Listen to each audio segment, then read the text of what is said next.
These are 5 huge vertical video mistakes that you should avoid. And the first video mistake that you should avoid is bad video resolution. A lot of people like to use their front cameras because they can see themselves while they're recording. But the problem with that is that the resolution that comes out of your front camera on your phones is way worse than your back camera. Your back camera is going to be way better, especially in a low light situation. If you want to be able to see yourself while you're recording, you could put a mirror on the back of your phone. Another thing that makes people have terrible resolution on their videos is the fact that they crop in on their videos. If you're filming 1080p and then you crop in, that means your video is no longer 1080p. So my recommendation is that you film in 4K. And all the new iPhones can film in 4K. All you have to do is go to your settings, go to camera, and then you switch it to 4K. And you're going to want 4K 24 frames per second. Your eyes actually see in 24 frames per second. But if you're doing something sports related that's fast paced, you might want to shoot in 60 frames per second. One thing to know when filming in 4K is that it is going to take up a lot more storage on your phone. The second mistake that people make is way too many transitions. Transitions can be super distracting and it makes you feel like you're not a part of what you're watching. It takes away from what's happening in the video and it just makes you want to scroll away. Keep scrolling.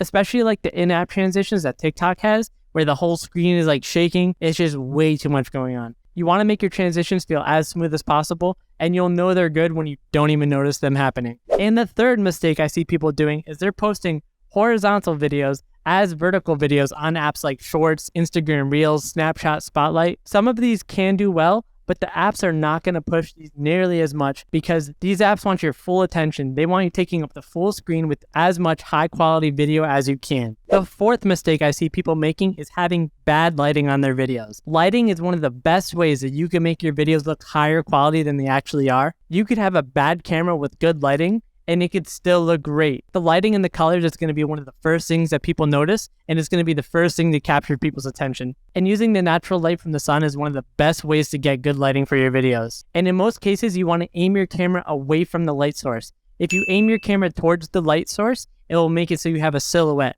The fifth mistake I see people making on their vertical videos is having terrible captions. The captions are there so that it's easier for the viewer to digest what's happening in the video. So if you have terrible fonts and terrible colors, it's going to be hard for the viewer to read, and then your captions aren't actually assisting at all, and they're actually just getting in the way of the video. These are 3 good fonts that you could use for your captions: Arial, Open Sans, and Georgia. I try to stick with either white, green, or yellow captions, and you want your captions to contrast what they're above, so I wouldn't use a blue caption over my chest right now. And before you go, we got one bonus tip for you. You want to remove the watermark on your videos if you're going to share them to different platforms. A lot of times they'll actually demonetize your videos if you're trying to share them to different platforms. Instagram and Facebook Reels were not monetizing any videos that had a TikTok watermark on them. And Snapchat Spotlight won't even let you post a video that has a watermark from a different app on it. It's super easy to remove the watermark on a video. If you want to learn how to do that, just click this video right here and I'll teach you how to do it.